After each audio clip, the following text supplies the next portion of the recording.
الحمدللہ رب العالمین والصلاة والسلام علی سید الانبیاء والمرسلین وعلی آلہ وصحبہ اجمعین۔ السلام علیکم ورحمۃ اللہ وبرکاتہ۔ رمضان کریم انشاءاللہ تعالی اس سیریز میں پہلے اس ایپیسوڈ میں آپ کو تھوڑی سی تعارفی باتیں کر لوں آپ کے ساتھ اپنے بارے میں اور اس پروگرام کے بارے میں انشاءاللہ، اور پھر اگلے حلقات سے پھر قرآن کے بارے میں کچھ بحث ہوگی۔ پہلی بات اپنے بارے میں تھوڑی سی کہ میرا تعلق آپ کو تو پتہ ہی ہے پاکستان سے ہے، لیکن میں پاکستان میں بہت کم رہا ہوں۔ میں پاکستان میں تقریباً 1 سال سے بھی کم رہا ہوں، وہ بھی ملا جلا کے، یعنی کچھ مہینے ایک دفعہ، کچھ مہینے ایک دفعہ۔ زیادہ تر یعنی اکثر وقت جو میں نے پاکستان میں گزارا ہے، میں نے ایک وقت میں 9 مہینے گزارے ہیں، وہ بھی 8ویں جماعت کے 9 مہینے تھے، اور اس کے بعد پھر ہم یہاں پہ آ گئے تھے۔ میرا کچھ وقت سعودی میں گزرا، اس سے پہلے جرمنی میں، اور یہاں میں 14 سال کی عمر سے ہوں امریکہ میں۔ اچھا، شروع کی تعلیم میری کیونکہ اردو میڈیم میں تھی، اس لیے میں اردو پڑھ بھی لیتا ہوں، لکھ بھی لیتا ہوں، بول بھی لیتا ہوں الحمدللہ، لیکن اس وقت سے چھوٹی نہیں ہے۔ اردو کے ساتھ رابطہ میرا بالکل منقطع نہیں ہوا، مسلسل رہا ہے۔ لانگ سٹوری شارٹ، میں جب ہائی اسکول میں تھا یہاں پر، تو کیونکہ ہماری دینی تعلیم جو آفیشیل پاکستان کی دینی تعلیم ہوتی ہے، اس میں دینیات تو ہیں لیکن دینیات پہ کوئی خاص زور نہیں دیا جاتا۔ یعنی آپ کچھ صورتیں آپ پڑھتے ہیں، کچھ صورتوں کی تشریح پڑھتے ہیں، وہ 30 سے 12 کی ہوتی ہیں چھوٹی صورتیں، وہ کچھ یاد کرتے ہیں، ان کی تشریح پڑھتے ہیں، سیرت میں سے کچھ واقعات پڑھتے ہیں، اس کے علاوہ کچھ زیادہ بحث نہیں ہوتی دین کے اوپر۔ اور اگر آپ کا کوئی دین کا کانسیپٹ بھی ہے قرآن کے بارے میں، جو آپ کی معلومات ہیں وہ صرف تقریباً اسی تعلیم سے ہیں، یا 1-2 چیزیں جو آپ نے کبھی خطبے میں کہیں سن لی ہوں وہ آپ کو پتہ ہے، اس کے زیادہ، اس سے مزید عام مسلمان کو قرآن کے بارے میں کوئی زیادہ علم نہیں ہے۔ مجھے بھی نہیں تھا، میری فیملی کو بھی نہیں تھا۔ تو جب یہاں پر آئے تو میں ہائی اسکول میں تھا، اور تقریباً یہی کہہ لیں کہ پہلے 2 سال کے اندر میرا دین سے بالکل واسطہ ختم ہو گیا، یہاں تک کہ جمعے کی نماز بھی میں نہیں پڑھتا تھا۔ ایک وجہ تو یہ تھی کہ اسکول فرائیڈے کو یہاں پہ ہوتا ہے، آف نہیں ہوتا۔ دوسرا یہ تھا کہ دل بھی نہیں چاہتا تھا جانے کو، کیا فائدہ جانے کا، سارے میرے دوست نان مسلمس تھے، تو میرا تمام ماحول جو ہے وہ دین سے بالکل کٹ ہو چکا تھا ایک طرح سے، اور میں بالکل امرس ہو گیا تھا۔ اردو بھی بولنی میں نے چھوڑ دی تھی، انگلش میں ہی بات کرتا تھا، انگلش میں ابو امی بھی اردو میں بولتے ہیں تو میں انگلش میں جواب دیتا تھا۔ ایک طرح سے ایک شرم آتی ہے اردو بولنے میں جب یہاں آ جاؤ، you have to blend with everybody else، سب کے ساتھ مکس ہونا پڑتا ہے، رائٹ؟ تو I was completely immersed۔ اچھا، پھر ابو کی ٹرانسفر ہو گئی، ابو فورن سروسز میں تھے تو ان کی ٹرانسفر ہو گئی واپس پاکستان، لیکن میں یہاں اپنی پڑھائی کے لیے واپس رہ گیا، کنٹینیو کی اپنی ایجوکیشن یہاں پر۔ تو اب میں اکیلا تھا، تو پہلی جو ایک چیز تھی وہ انسان کو تھوڑا انسان رکھتی ہے، وہ والدین ہوتے ہیں، اب وہ بھی نہیں تھے، میں اکیلا تھا نیو یارک میں۔ تو یو کین امیجن، جو کرنا ہے کرو، جیسے کرنا ہے کرو، نماز کا کوئی اہتمام نہیں، دین کا کوئی اہتمام نہیں، دوست زیادہ تر میرے غیر مسلم دوست تھے، لیکن اللہ تعالیٰ کا بڑا شکر ہے، بڑا احسان ہے کہ کالج کے دنوں میں ایک دوست سے ملاقات ہوئی جو مجھے گھر رائڈ دیا کرتا تھا۔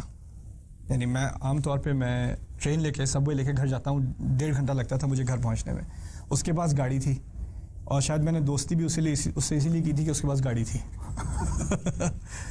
تو وہ گاڑی میں مجھے چھوڑا کرتا تھا گھر۔ تو ایک دفعہ وہ گھر، ہم رستے میں جا رہے تھے تو ٹریفک زیادہ تھی، تو اس نے مجھ سے کہا یار اگر تم برا نہ مانو تو میں ذرا روک کے نماز پڑھ لوں۔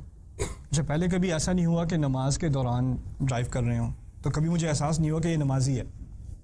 تو اس نے مجھ سے کہا برا نہ مانو تو میں ذرا پل اوور کر کے نماز کر لوں۔ اس وقت آپ اندازہ کریں مجھے تقریباً 2 سال تو ہو گئے ہوں گے، میں نے نماز نام کی کوئی چیز نہ سنی، نہ پڑھی، نہ عید کی نماز، نہ جمعے کی نماز، کچھ بھی نہیں۔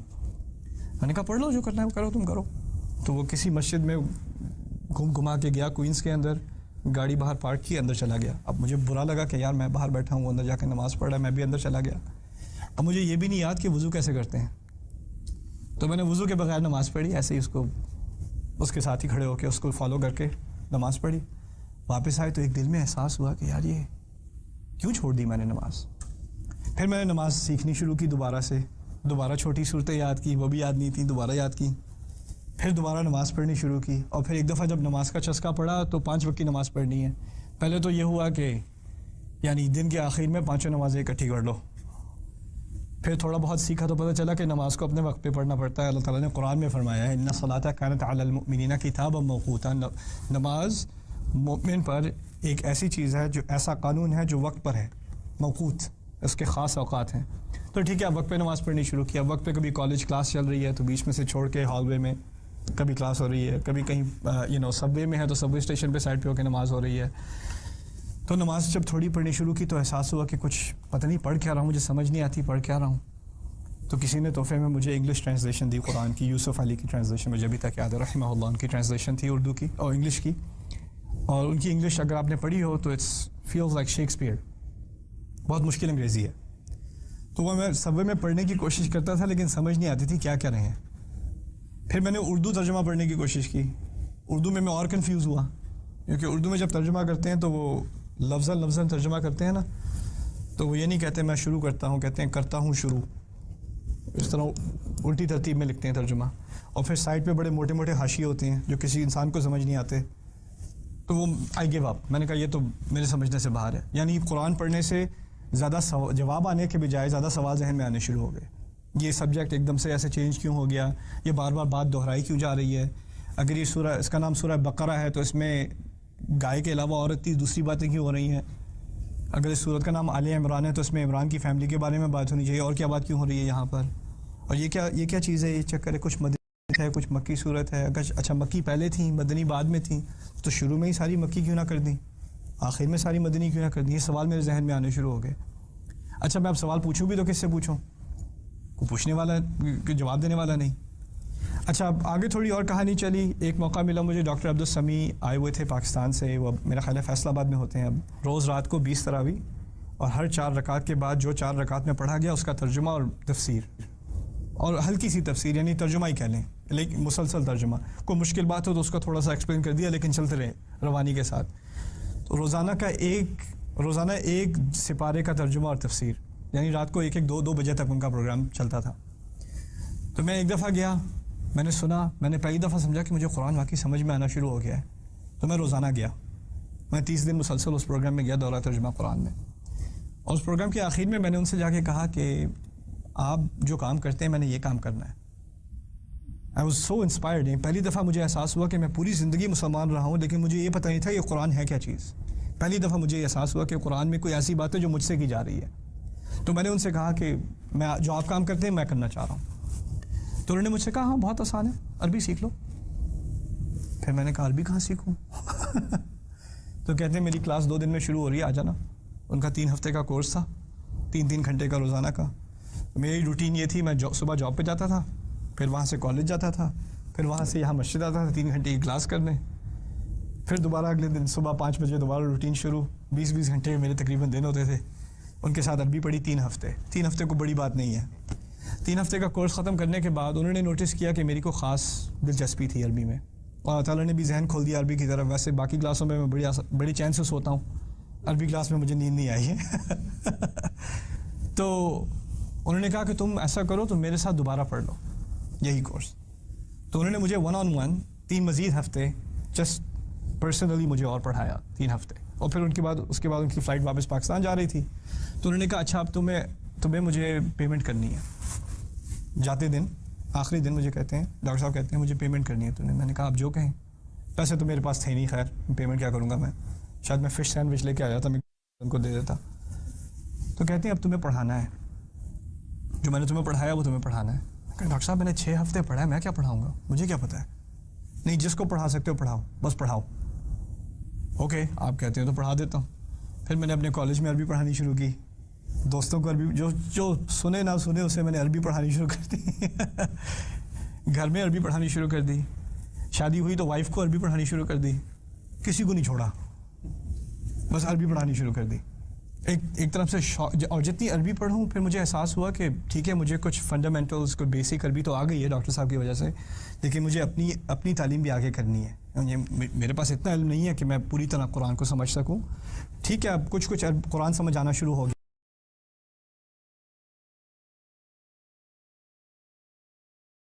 جب میں نماز میں کھڑا ہوتا تھا تو کافی حد تک میرا خیال ہے 50% کہہ لیں، مجھے خود احساس ہوتا تھا کہ بات سمجھ میں آ رہی ہے، لیکن پھر بھی 50% باقی تھا.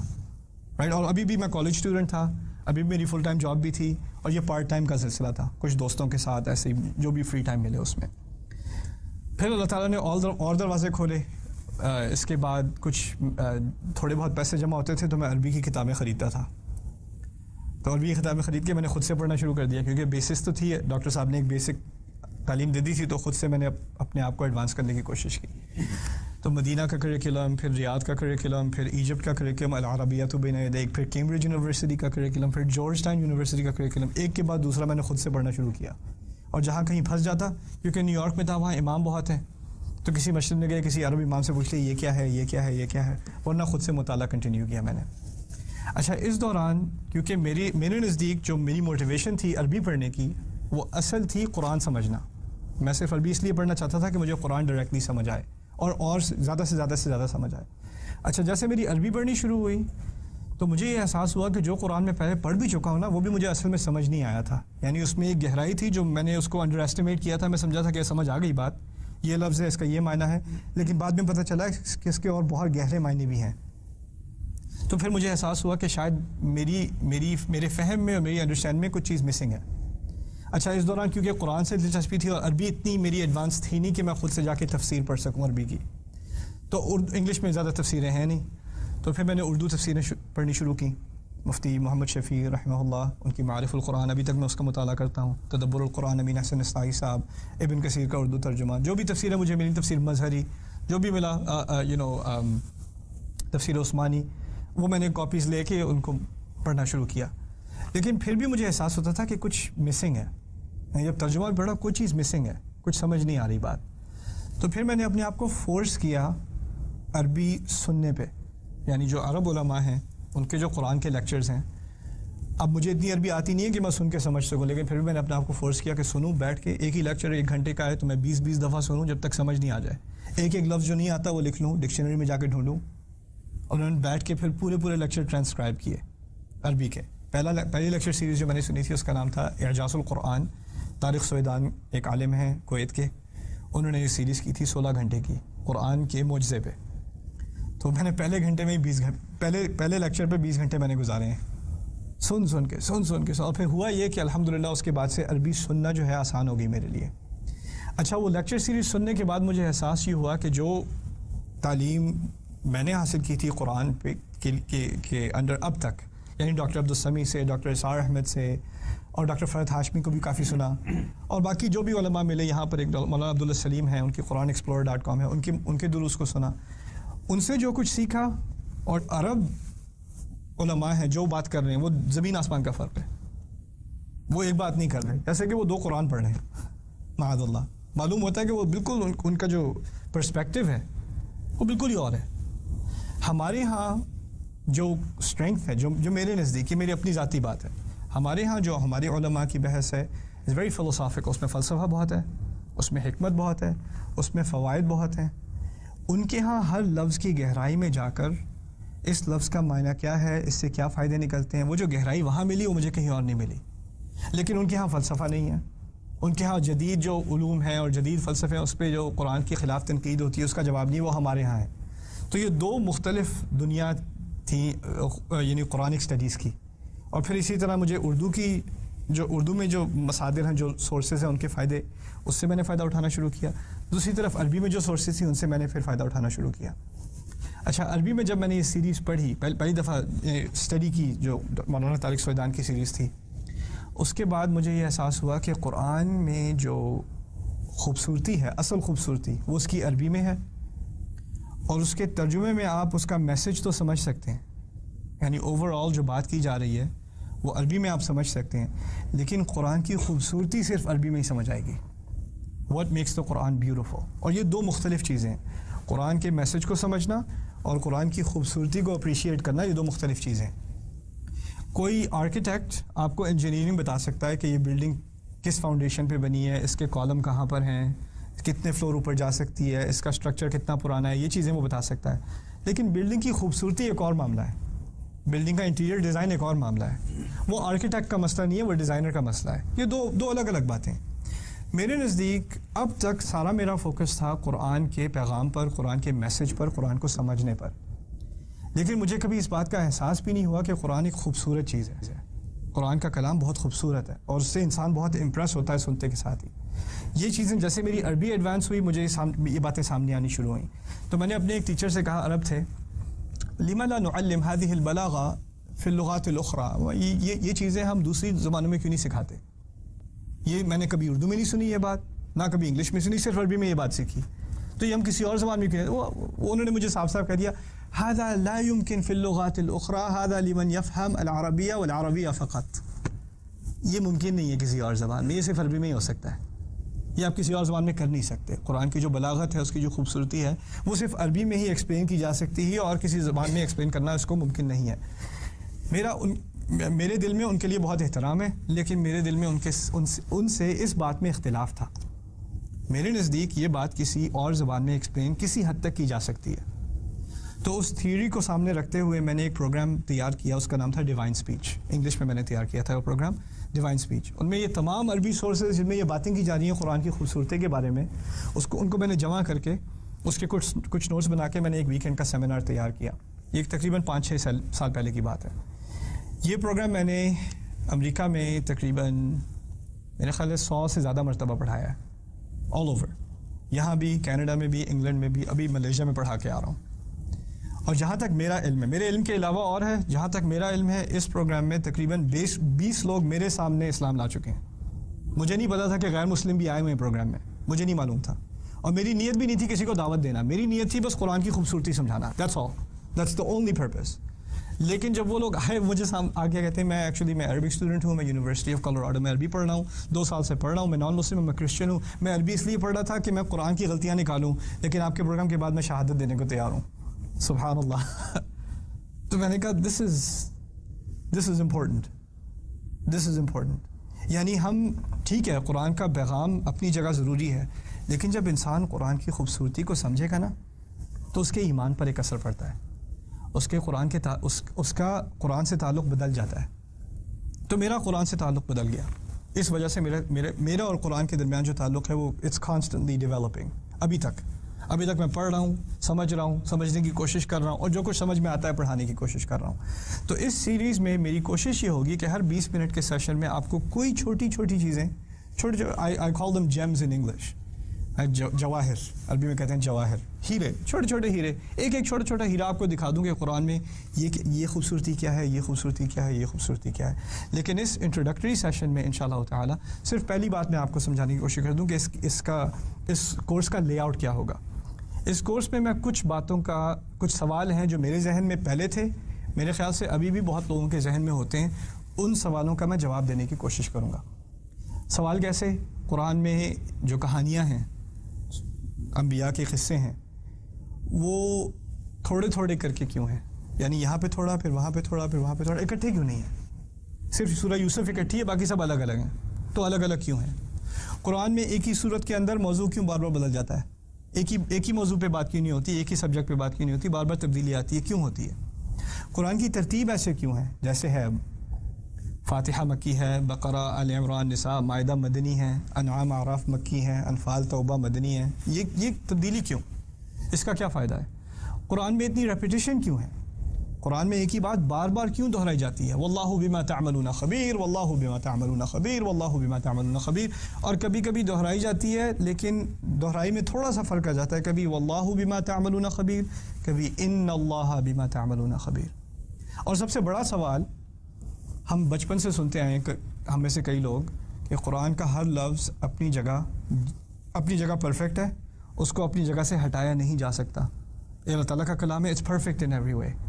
تو اس سوال کو ذرا گہرائی میں ڈوب کے یہ سوال پوچھنا کہ اچھا یہ اللہ تعالیٰ نے ایسے بات کی ہے, عربی میں 20 طرح کرنے کی بات, آپ ایک بات 20 طرح سے کر سکتے ہیں, تو اگر اللہ نے ایسے بات کی ہے, اگر اس کو کسی اور طرح کہا جاتا تو کیا فرق پڑتا؟ اگر کسی اور طرح کہہ دیتے اور کیا فرق پڑتا؟ یہی طریقہ سب سے بہترین کیوں ہے, اور کوئی طریقہ اتنا اچھا کیوں نہیں ہے؟ وہ سوال بھی ہم پوچھیں گے انشاءاللہ تعالیٰ اس کورس کے دوران. سو آئی ہوپ یو انجوائے انشاءاللہ, اور آپ دعا کریں کہ اردو جو ہے وہ روانی سے زبان سے نکلے انشاءاللہ, اور آپ کی سمجھ میں بھی آئے. بارک اللہ لی ولکم فی القرآن الحکیم, ونفعنی وإیاکم بالآیات والذکر الحکیم. والسلام علیکم.